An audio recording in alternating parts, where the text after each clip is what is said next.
سورہ البقرہ کی اگلی آیت ہے آیت نمبر 125۔ آیت نمبر 125 کا ترجمہ ہے: اور یاد کیجئے جب ہم نے بیت اللہ کو لوگوں کے لیے معبد اور امن کی جگہ بنا دیا، اور مقام ابراہیم کو نماز پڑھنے کی جگہ بنا لو، اور ہم نے ابراہیم اور اسماعیل سے تاکیداً فرمایا کہ میرے گھر کو طواف کرنے والوں، اعتکاف کرنے والوں، رکوع کرنے والوں کے لیے پاک رکھو۔ اب دیکھیے کہ اس سے پہلے والی جو آیت ہے اس میں ہم حضرت ابراہیم علیہ السلام کے بارے میں ڈیٹیل کے ساتھ پڑھ چکے ہیں، اور اب یہاں پر اس آیت میں بیت اللہ شریف یعنی کہ خانہ کعبہ جو ہے اس کا ذکر ہو رہا ہے، تو اس کی ڈیٹیل بھی ہم انشاءاللہ عز و جل اس آیت کی تفسیر میں پڑھیں گے۔ پچھلی آیت میں جیسے فرمایا گیا تھا کہ ہم نے ابراہیم علیہ السلام کو بہت سے احکام کا مکلف کیا جن پر انہوں نے بخوشی عمل کیا، اور اب یہاں پر اس آیت میں فرمایا جا رہا ہے کہ حضرت ابراہیم علیہ السلام کو بیت اللہ شریف کے خدمت جیسے اہم کام کی بھی تکلیف دی گئی جو کہ انہوں نے برداشت کر لی۔ پچھلی آیت میں حضرت ابراہیم علیہ السلام کی امامت کا ذکر تھا، اور اب یہاں پر اس کا ثبوت دیا جا رہا ہے۔ پہلے فرمایا گیا تھا کہ ہم نے ابراہیم علیہ السلام کو کئی باتوں میں آزمایا تو انہیں پورا پایا، یعنی کہ ان کو جن جن باتوں میں آزمایا گیا وہ تمام آزمائشوں پر پورا اترے۔ دیگر باتوں کو تو اہل کتاب بھی مانتے تھے، مگر تعمیر کعبہ اور اس کا جو حج ہے اس کے وہ منکر تھے، اور یہ جو منکر تھے اہل کتاب وہ کہتے تھے کہ نہ تو حج کا جو طریقہ ہے وہ طریقہ ابراہیمی ہے، اور نہ ہی کعبے کی جو تعمیر ہے وہ حضرت ابراہیم علیہ السلام نے کی ہے، اور ساتھ میں وہ یہ بھی کہتے تھے کہ جو حج ہے وہ ایک مشرکانہ رسم ہے جس کو محمد صلی اللہ علیہ وآلہ وسلم نے اپنے ملک اور قوم کی محبت میں باقی رکھا ہے۔ تو اس آیت میں ان کے اس خیال باطل کی تردید کی گئی ہے کہ ہم نے ہی، یعنی اللہ تعالیٰ فرما رہا ہے ان کے اس باطل خیال کی تردید میں کہ ہم نے ہی ابراہیم علیہ السلام سے کعبہ بنوایا اور ہم ہی نے حج کے جو احکامات ہیں وہ مقرر فرمائے۔ اس آیت کا جو شان نزول ہے وہ اس طرح ہے کہ اس آیت میں وَاتَّخَذُوا سے مصلی تک کا جو شان نزول ہے اس آیت کے اس حصے کا، وہ یہ ہے کہ ایک مرتبہ حضور نبی کریم صلی اللہ علیہ وآلہ وسلم نے حضرت عمر رضی اللہ تعالیٰ عنہ کا ہاتھ پکڑ کر وہ پتھر دکھایا جس کا نام مقام ابراہیم ہے، تو حضرت عمر رضی اللہ تعالیٰ عنہ نے عرض کیا کہ جب یہ اتنا معظم پتھر ہے تو اسے ہم کیوں نہ مصلی بنا لیں، یعنی کہ اس کے سامنے کھڑے ہو کر کعبے کو رخ کر کے نماز کیوں نہ پڑھیں۔ تو حضور نبی کریم صلی اللہ علیہ وآلہ وسلم نے فرمایا کہ مجھے اس کا حکم نہیں دیا گیا۔ تب سورج ڈوبنے سے پیشتر ہی پہلے ہی یہ آیت کریمہ جو ہے وہ نازل کی گئی۔ اب اس آیت کے پیش نظر خانہ کعبہ کی مختصر تاریخ جو ہے میں وہ آپ کے ساتھ شیئر کروں گی۔ تاریخ ابن عساکر اور تاریخ ارزتی سے تفسیر عزیزی وغیرہ نے نقل کیا ہے کہ جب حضرت آدم علیہ السلام بہشت سے زمین پر تشریف لائے تو بارگاہ الہی میں عرض کیا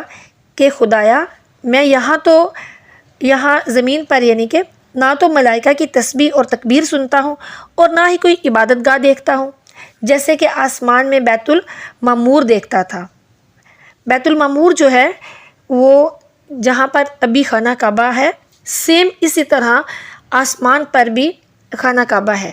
اس کو بیت المعمور کہا جاتا ہے۔ انہوں نے فرمایا کہ جیسے کہ میں نے آسمان میں بیت المعمور کو دیکھا جس کے گرد ملائکہ جو تھے وہ طواف کرتے تھے، تو جواب آیا اللہ کی طرف سے کہ جاؤ جہاں ہم نشان بتائیں وہاں کعبہ بنا کر اس کے ارد گرد طواف بھی کر لو اور اس کی طرف نماز بھی ادا کرو۔ تو حضرت جبریل علیہ السلام حضرت آدم علیہ السلام کی رہبری کے لیے ان کے ساتھ چلے اور انہیں وہاں لائے جہاں سے زمین بنی تھی، یعنی جس جگہ پر پانی پر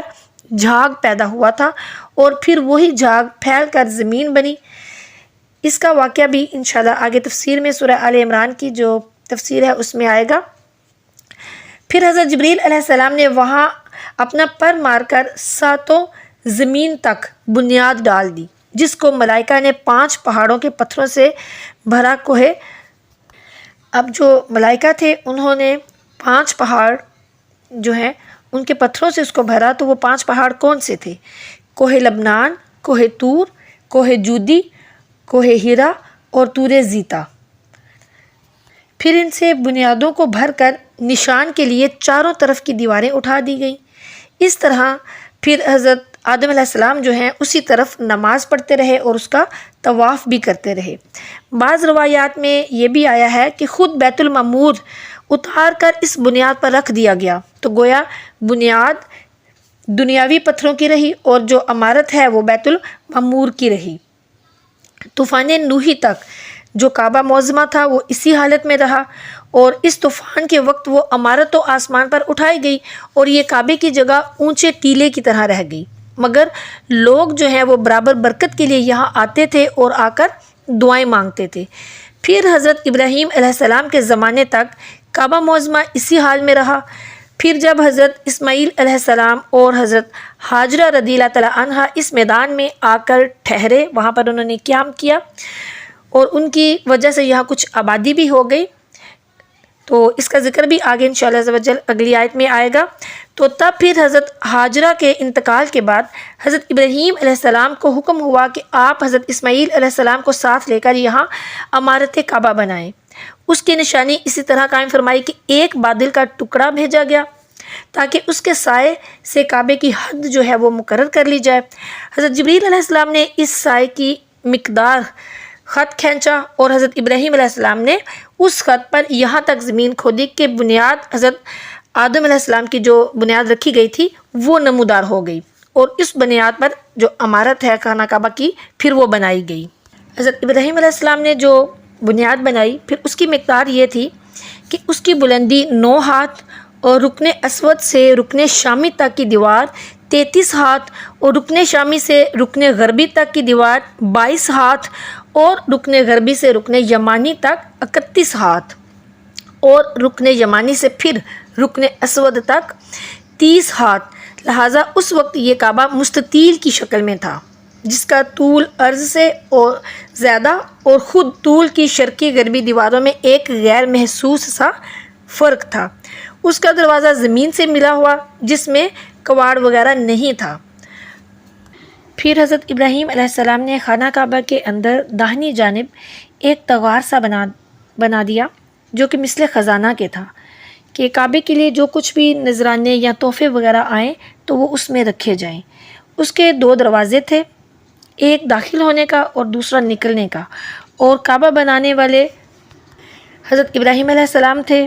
اور ان کو گارا اور پتھر اٹھا کر دینے والے حضرت اسماعیل علیہ السلام تھے، اور اس عمارت میں 3 پہاڑوں کے پتھر لگائے گئے، کوہ ابو قبیس، کوہ ہیرا اور کوہ درکان۔ حضرت ابراہیم علیہ السلام سے پہلے کسی نے یہاں عمارت نہیں بنائی تھی، مگر آپ کے بعد کئی مرتبہ اس کی تعمیر اور مرمت کی گئی۔ چنانچہ ایک مرتبہ قبیلہ عمالقہ اور جرہم نے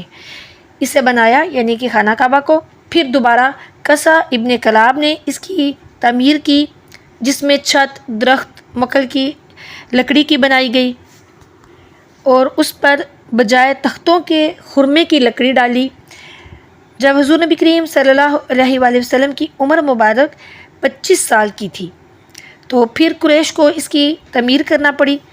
وجہ اس کی یہ ہوئی کہ ایک عورت وہاں خوشبو سلگاتی تھی، ایک بار اچانک اس سے شعلہ اٹھا اور چھت جل گئی۔ اس سے پہلے سیلابوں وغیرہ سے کعبہ معظمہ کی دیواریں بھی پھٹ چکی تھی، لہٰذا جو قریش کے سرداران تھے انہوں نے جمع ہو کر ولید ابن مغیرہ کو میر عمارت مقرر کیا اور کعبے کو منہدم کر کے دوبارہ بنایا، مگر آپس میں یہ طے کیا کہ اس میں حلال مال جو ہے وہی خرچ کیا جائے گا، حرام مال جو ہے وہ خرچ نہیں کیا جائے گا۔ اور اس دور میں اکثر مالدار جو تھے وہ سود خور تھے، اس لیے مال حلال جو تھا وہ بہت کم جمع ہوا، اور اس کمی کی وجہ سے انہوں نے عمارت جو ہے وہ چھوٹی کر دی اور اس میں چند فرق بھی کر دیے۔ اور وہ فرق کون سے ہیں جو کہ اس وقت انہوں نے کیے؟ سب سے پہلا تو یہ کہ تعمیر ابراہیمی سے چند گز زمین چھوڑ کر اسے حتیم قرار دیا، جس میں ابھی بھی کعبہ کا جو پرنالہ ہے وہ گرتا ہے، اور دوسرا یہ کہ بجائے 2 کے ایک ہی دروازہ رکھا گیا، اور وہ بھی زمین سے خوب اونچا، تاکہ جس سے چاہے جانے دے اور جس سے چاہے نہ جانے دے۔ تیسرے یہ کہ خانہ کعبہ کے اندر لکڑی کے ستونوں کی صفیں بنائیں، ہر صف میں 3-3 ستون رکھے گئے۔ چوتھے یہ کہ اس کی بلندی دگنی کر دی گئی، یعنی پہلے 9 ہاتھ تھی، پھر 18 ہاتھ جو ہے نا وہ کر دی گئی۔ پانچواں یہ کہ خانہ کعبہ کے اندر رکن شامی کے قریب ایک زینہ بنایا گیا جس سے چھت پر چڑھا جا سکے، اور اب کعبے کی جو شکل تھی وہ مستطیل نہیں رہی، پہلے مستطیل تھی لیکن پھر اب چینج ہو گئی۔ ابھی تک جو ہم دیکھ رہے ہیں کہ حتیم کی الگ سے جگہ ہے، وہ بھی خانہ کعبہ کا ہی حصہ تھا، تو وہ سارے کا سارا خانہ کعبہ کا حصہ ہے۔ اسی ضمن میں حضرت عائشہ صدیقہ رضی اللہ تعالیٰ عنہا فرماتی ہیں کہ ایک مرتبہ مجھے خود حضور نبی اکرم صلی اللہ علیہ وآلہ وسلم نے کعبے کے متصل زمین میں بنیاد ابراہیمی کھول کر دکھائی، جس میں اونٹ کی کوہان کی شکل کے پتھر لگائے ہوئے تھے، اور پیارے کریم صلی اللہ علیہ وآلہ وسلم نے فرمایا کہ اے عائشہ رضی اللہ تعالیٰ عنہا، قریش نے روپے کی کمی کی وجہ سے بنیاد ابراہیمی کا کچھ حصہ چھوڑ دیا۔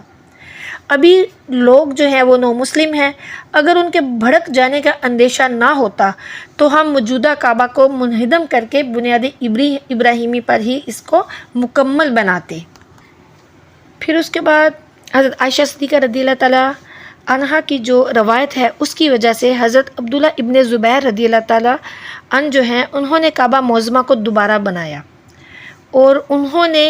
اسی طرح بنایا جس طرح حضرت ابراہیم علیہ السلام کی جو بنیادیں تھیں اس بنیاد پر یعنی بنیاد ابراہیمی پر اس کو مکمل کیا۔ قریش کے فرقوں جو انہوں نے فرق کیے تھے اس میں وہ سارے کے سارے جو فرق تھے وہ سارے دور کر دیے گئے۔ حتیم کو خانہ کعبہ میں داخل کر دیا گیا، اور اس میں زمین سے متصل شرقاً غرباً دروازے رکھے گئے، اور یمن سے خوشبودار مٹی منگوا کر جس کو ارض کہتے ہیں چونے میں مخلوط کر کے بجائے ہوئے گارے کے استعمال کی، اور اس کے دروازوں پر اندر باہر مشک اور عنبر سے اس کو بنایا گیا۔ پھر دیواروں پر نہایت قیمتی ریشمی غلاف جو ہے وہ چڑھایا گیا جسے غلاف کعبہ کہتے ہیں، اور ابھی بھی اس کا رواج ہے۔ غلاف کعبہ سب سے پہلے پہنانے والے کا نام اسد ہے، جو کہ شاہ یمن تھا، جسے طبا بھی کہتے ہیں۔ یہی مدینہ منورہ کو آباد کرنے والا ہے۔ حضور نبی کریم صلی اللہ علیہ وآلہ وسلم کے شوق ملاقات میں اس نے یہاں آ کر سکونت اختیار کر لی تھی، اور اس کی کچھ قوم والے ہیرا بھی یہاں رہ گئے۔ یہی مدینہ پاک کی پہلی آبادی ہے، جیسے قوم جرہم نے مکہ معظمہ کو پہلے آباد کیا۔ اس کا واقعہ بھی آگے آئے گا انشاءاللہ عز و جل۔ پھر 27 رجب 46 ہجری کو اس کام سے فراغت حاصل ہوئی۔ پھر 74 ہجری میں حجاج ابن یوسف جو کہ عبد الملک ابن مروان کا نائب تھا، یہ عمارت اس نے گرا دی، اور پھر دوبارہ سے جیسے قریش نے بنائی تھی اسی طرح بنا دی۔ پھر اس کے بعد ہارون رشید جو ہے اس نے چاہا کہ عبداللہ بن زبیر رضی اللہ تعالیٰ عنہ کے طریقے سے اس عمارت کو بنایا جائے، مگر علماء کرام نے اس بات کو منع کر دیا کہ بار بار بنانا اور گرانا پھر یہ ایک کھیل ہو جائے گا۔ پھر اسلامی بادشاہ اس کی مرمت تو کرتے رہے مگر کسی نے دوبارہ نہیں بنایا۔ پھر 1040 ہجری میں سلطان مراد ابن احمد خان شاہ قسطنطنیہ نے جب دیکھا کہ اس کی عمارت بہت کہنا ہو گئی ہے، تو سوائے اس رکن کے گوشہ یا کونا جس میں سنگ اسود لگا ہوا ہے سب کو گرا کر پھر نئے سرے سے بنیاد حجاج کے موافق جو کعبۃ اللہ ہے اس کو بنایا، جس کے اندر سنگ مرمر کا فرش بچھایا، اور اندر چھت پر نہایت نفیس مخملی چھت گیری لگائی، اور باہر کی دیواریں سنگ خارا سے چونا میں چن دی گئیں۔ نہایت نفیس ریشمی سیاہ پردہ تمام خانہ کعبہ پر ڈالا گیا، جس پر کلمہ شریف لکھا گیا یعنی کہ کلمہ طیبہ، اور پھر طول دیوار میں کئی بالشت صحرا چمکا لگایا جس میں کارچوبی حروف سے سلطان کا نام لکھا گیا، اور اب موجودہ کعبہ سلطان مراد کا بنایا ہوا ہے، یعنی ابھی جو کعبۃ اللہ ہے اس کی جو تعمیر ہے وہ سلطان مراد کی بنائی ہوئی ہے۔ اور مصر سے ہر سال غلاف کعبہ تیار ہو کر بڑے جشن اور دھوم دھام سے آتا رہا۔ پھر 1382 ہجری میں غلاف کعبہ لاہور سے بھی تیار ہو کر گیا، اور دستور یہ رہا کہ ہمیشہ حج کے موقع پر پرانا غلاف جو ہے وہ اتار کر خدام کعبہ کو دے دیا جاتا ہے، جس کو حاجی لوگ جو ہیں وہ تبرکاً لے لیتے ہیں، پھر اس پر نیا غلاف جو ہے وہ چڑھا دیا جاتا ہے۔ یہ سلسلہ ابھی تک جاری ہے کہ غلاف کعبہ جو ہے وہ چینج کیا جاتا ہے ہر سال اسی طرح۔ بیت اللہ شریف یعنی کہ خانہ کعبہ کی تاریخ کے بارے میں ہم پڑھ رہے ہیں، تو مقام ابراہیم اور سنگ اسود یہ بھی وہیں پر موجود ہیں، ان کے بارے میں بھی پڑھیں گے۔ حدیث مبارکہ میں ہے کہ رکن اور مقام دو جنتی یاقوت ہیں، یہ پہلے بہت نورانی تھے، تو اللہ تعالیٰ نے ان کا نور محو کر دیا۔ اگر ایسا نہ ہوتا تو یہ مشرق اور مغرب کو چمکاتے۔ مقام ایک پتھر ہے جس پر 3 مرتبہ خلیل اللہ یعنی کہ حضرت سیدنا ابراہیم علیہ السلام کھڑے ہوئے۔ اولاً تو جب کہ ان کی بہو حضرت اسماعیل علیہ السلام کی جو بیوی ہیں انہوں نے ان سے عرض کیا کہ میں آپ کا سر دھلا دوں، تب آپ نے گھوڑے سے اتر کر اس پتھر پر قدم رکھا اور ان سے یہ خدمت لی۔ اس کا واقعہ بھی آگے انشاءاللہ عز و جل ہم پڑھیں گے۔ دوسرے جب کہ کعبے کی دیواریں اونچی ہوئیں تب حضرت ابراہیم علیہ السلام نے حضرت اسماعیل علیہ السلام سے کہا کہ ہمارے واسطے کوئی پتھر لاؤ جس پر ہم کھڑے ہو کر دیوار بنائیں، تو حضرت اسماعیل علیہ السلام پتھر کی تلاش میں ابو قبیس پہاڑ پر تشریف لے گئے۔ راستے میں حضرت جبریل علیہ السلام ملے اور کہا کہ آئیے میں آپ کو ایک پتھر بتاؤں جو آدم علیہ السلام کے ساتھ دنیا میں آیا اور اسے حضرت ادریس علیہ السلام نے طوفان نوح کے خوف سے اس پہاڑ میں دفن کر دیا ہے۔ اس جگہ چھوٹے بڑے 2 پتھر مدفون ہیں۔ چھوٹے کو تو کعبے کی دیوار میں دروازے کے قریب لگا دو کہ ہر طواف کرنے والا اس کو چوما کرے گا، یعنی کہ سنگ اسود کو، اور جو بڑا ہے اس پر حضرت ابراہیم علیہ السلام کھڑے ہو کر عمارت بنائیں گے۔ چنانچہ حضرت اسماعیل علیہ السلام جو ہیں وہ دونوں پتھر لے آئے اور یہ پیغام الہی بھی پہنچایا، یعنی حضرت ابراہیم علیہ السلام کو یہ ساری کی ساری بات بھی بتائی۔ حضرت ابراہیم علیہ السلام نے حکم الہی کے مطابق سنگ اسود کو تو ایک گوشے میں لگا دیا اور بڑے پتھر پر کھڑے ہو کر تعمیر کا جو کام ہے وہ جاری کیا۔ جس قدر عمارت جو ہے وہ بلند ہوتی جاتی تھی تو یہ والا جو پتھر ہے یہ بھی اسی طرح اونچا ہوتا جاتا تھا، یہاں تک کہ آپ تعمیر سے فارغ ہوئے اور پتھر کی ضرورت نہ پڑی۔ ایک روایت میں ہے کہ جب سنگ اسود دیوار کعبہ میں قائم کیا گیا تو اس کی روشنی چاروں طرف دور تک جاتی تھی، جہاں تک اس کی روشنی پہنچی وہاں تک حرم کے حدود جو ہیں وہ مقرر ہوئے، جس میں شکار کرنا منع ہے، اور سنگ اسود کا رنگ جو ہے وہ بالکل سفید تھا،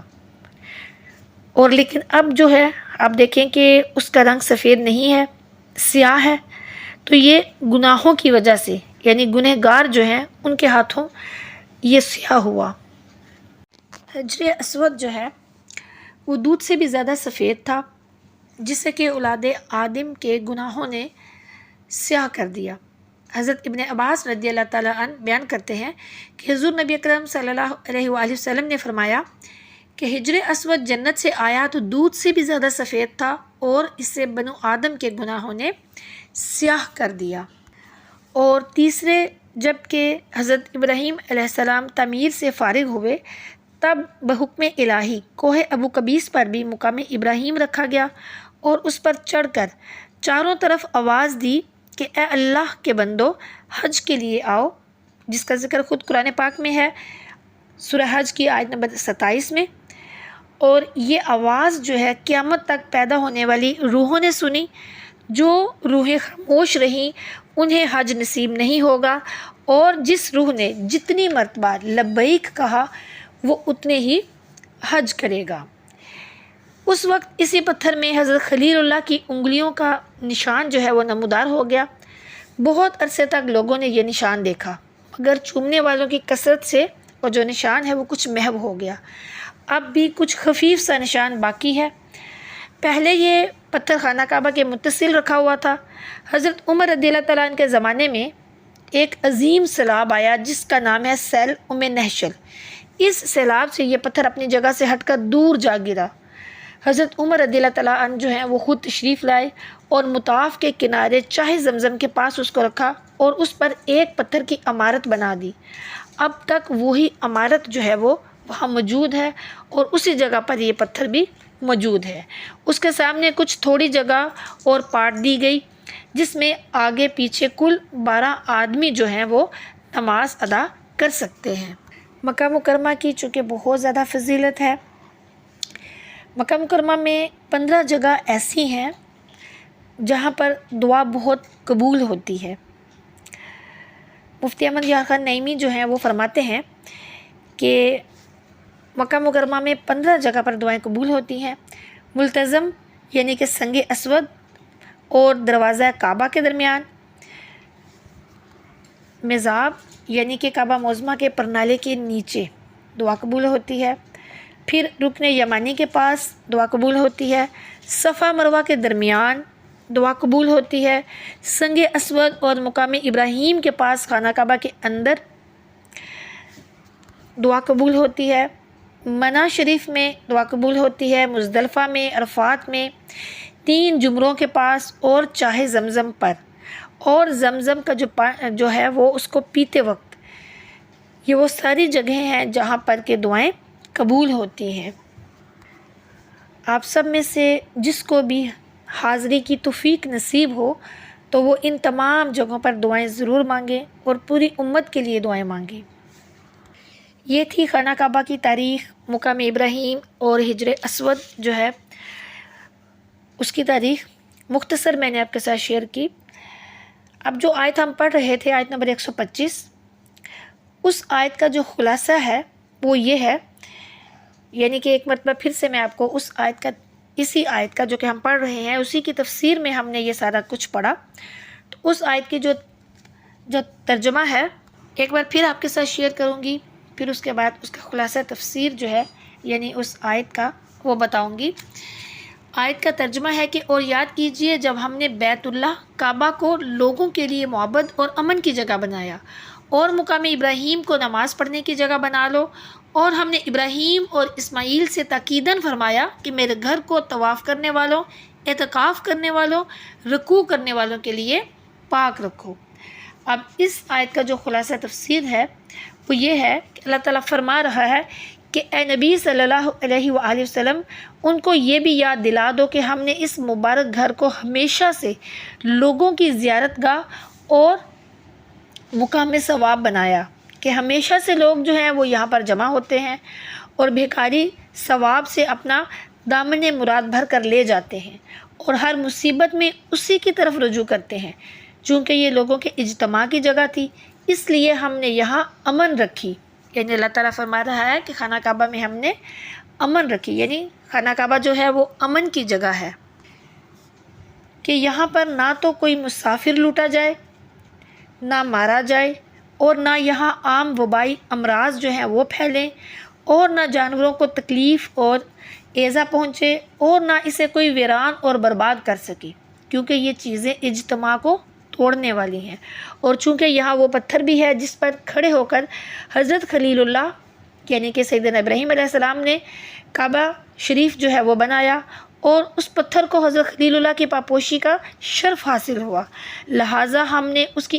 اتنی عظمت بڑھائی کہ اس کو لوگوں کا قبلہ گاہ قرار دے دیا، اور حکم دیا کہ اس گھر کا طواف کر کے گھر بنانے والے کی قیام گاہ کے سامنے سر جھکا کر نفل پڑھے۔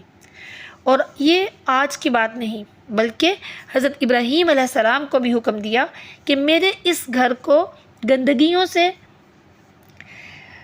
یعنی کہ جو جس طرح کی کوئی بھی گندگی ہے ان سب سے پاک رکھے،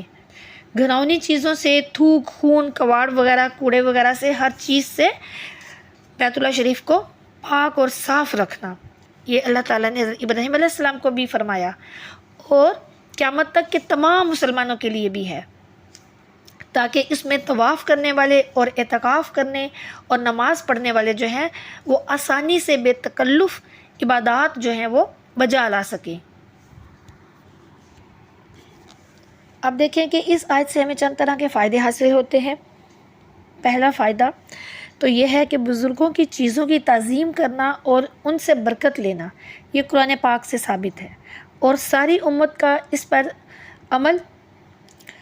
مقام ابراہیم جو ہے وہ ایک پتھر ہے، اس کی یہ تعظیم جو ہے وہ صرف اس لیے نہیں کہ وہ جنتی ہے، بلکہ اس کی بڑی وجہ یہ ہے کہ اس پر قدم خلیل اللہ علیہ السلام جو ہیں وہ پڑے ہیں۔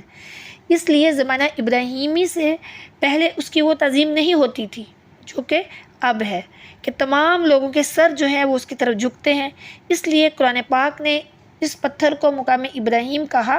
نہ کہ جنت کا پتھر کہا، تاکہ معلوم ہو کہ اس پتھر کی تعظیم اور توقیر جو ہے وہ اس لیے ہے کہ وہ سیدنا ابراہیم علیہ السلام کا جائے قیام ہے۔ تبرکات جو ہیں ان کی تعظیم میں بہت سی آیتیں ہیں اور بہت سی روایات ہیں، بہت سی احادیث ہیں جن سے کہ تبرکات کی تعظیم جو ہے وہ ثابت ہے۔ بلکہ بزرگوں کے تبرکات جو ہیں ان سے بیماریاں بھی جاتی ہیں، رب کی رحمتیں آتی ہیں۔ دیکھیے کہ حضرت یوسف علیہ السلام کی قمیص سے حضرت یعقوب علیہ السلام کی جو آنکھیں ہیں ان کی بینائی لوٹ آئی، وہ روشن ہو گئیں، اور پھر حضرت ایوب علیہ السلام کے پاؤں کی دھون سے آپ کو شفا ہوئی، اور آج تک آب زمزم شفا ہے کہ حضرت اسماعیل علیہ السلام کی ایڑی سے پیدا ہوا۔ حضرت موسیٰ علیہ السلام کے تبرکات سے طالوت کو جنگ میں فتح حاصل ہوئی۔ اس طرح بہت سی مثالیں ہیں جو کہ بزرگوں کی جو تبرکات ہیں ان کے بارے میں ہیں۔ اللہ تعالیٰ ہمیں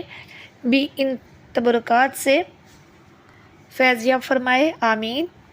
دوسرا فائدہ یہ ہے کہ مسجدوں کو گندگی اور کوڑے سے پاک رکھنا بہت ضروری ہے، کیونکہ مسجد کی تعظیم کعبہ معظمہ کی طرح ہے، اسی لیے کعبے کی طرح مسجد کی چھت پر بھی بلا ضرورت چڑھنا منع ہے، اور کعبے کی صفائی کا تو اس آیت میں حکم دیا گیا ہے، لہٰذا تمام مسجدوں کے لیے بھی یہی حکم ہے کہ تمام مسجدوں کو بھی پاک اور صاف رکھا جائے، وہاں گندگی وغیرہ جو ہے وہ نہ پھیلائی جائے۔ پھر تیسرا فائدہ یہ ہے کہ مسجد اور کعبہ معظمہ کا کوئی متولی بھی ہونا چاہیے جس کے ذمہ وہاں کی ساری خدمات ہوں، کیونکہ اللہ تعالیٰ نے کعبے کو پاک صاف رکھنے کا حکم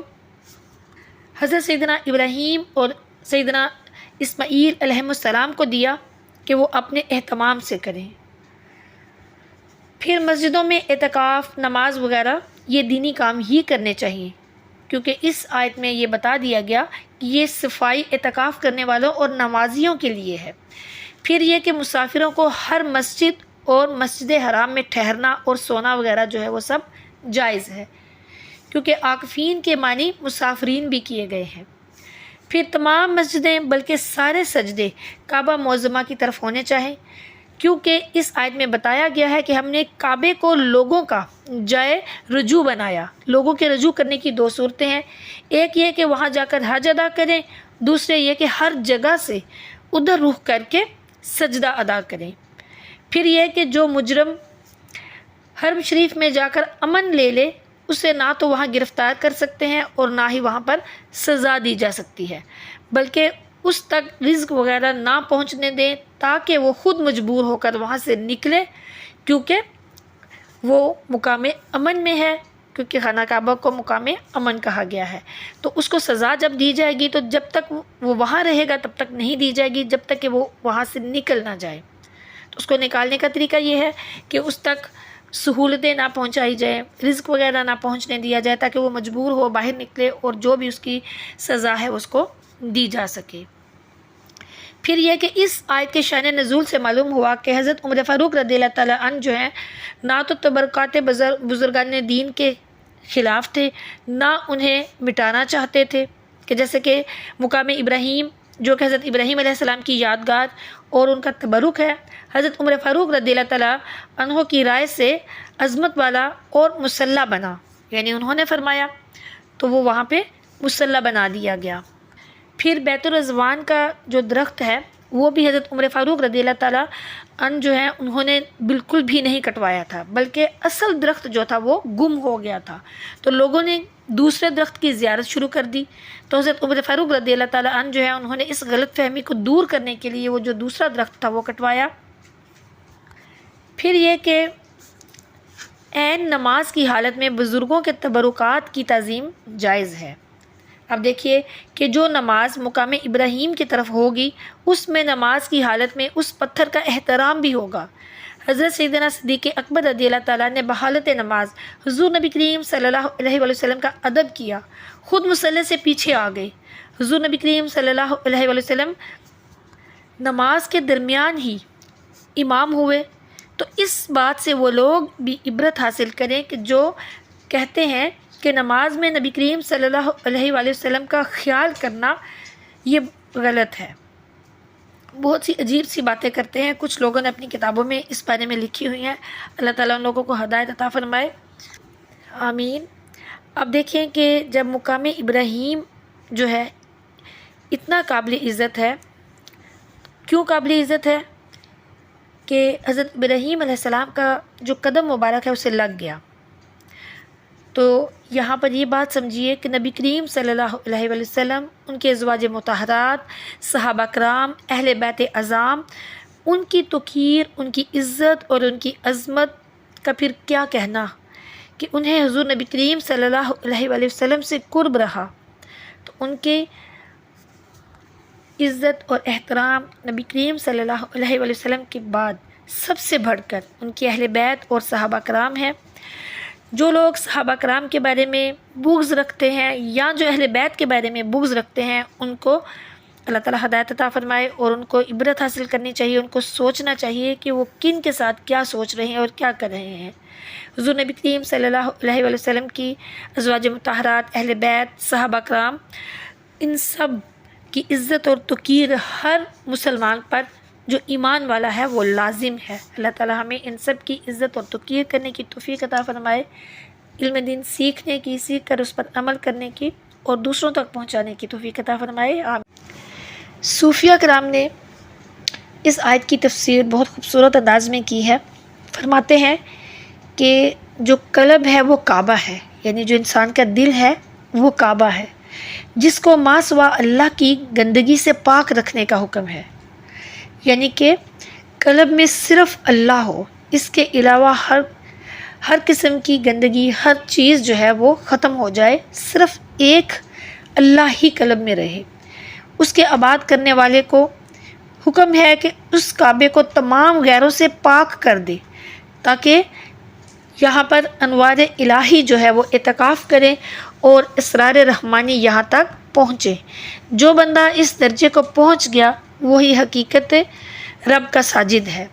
صوفیہ کرام کے ہاں کعبے میں جانے کا وہی حقدار ہے جس کا دل سلامت ہے، زبان سچی ہے، ہاتھ صاف ہے۔ گندے دل، جھوٹی زبانیں، گناہوں میں لتھڑے ہوئے ہاتھ، یہ پلیدیاں اور گندگیاں ہیں جس سے کہ کعبے کو پاک صاف رکھو۔ پھر ایک اور تفسیر ہے اسی آیت کی، دوسری تفسیر ہے۔ صوفیہ کرام فرماتے ہیں کہ ہم نے بیت اللہ یعنی قلب کو لوگوں کا جائے رجوع اور مقام امن بنایا کہ جہاں پہنچ کر نفس کے دھوکوں، شیطان کے وسوسوں کے خیال اور وہم کے فریبوں سے امن ملتی ہے۔ اسی کعبے کے پاس ایک مقام ابراہیم یعنی روح کی تجلی گاہ بھی ہے۔ تو فرماتے ہیں صوفیہ کرام کہ اے طالبان حق، تم اس پر مشاہدہ انوار الہیہ اور ذوق و شوق کی حقیقی نماز ادا کرو، اور ہم نے حکم دیا ہے کہ اس کعبے قلب کو شیطانی وسوسوں اور شہوانی خیالات سے پاک صاف رکھو، تاکہ سالکین اپنی سیر میں اس قلب کا طواف کریں اور واصلین یہاں توکل کے ساتھ اعتکاف کریں اور خاشعین یہاں رکوع اور رضا اور سجود فنا ادا کریں۔ سبحان اللہ۔ اللہ تعالیٰ ہمیں بھی اپنے قلب کو صاف رکھنے کی توفیق عطا فرمائے اور ہمارے قلب میں صرف اور صرف اپنی محبت کو بھر دے اور ہمارے دلوں سے اپنی محبت کے ماں سوا ہر چیز کی طلب کو مٹا دے، آمین ثم آمین۔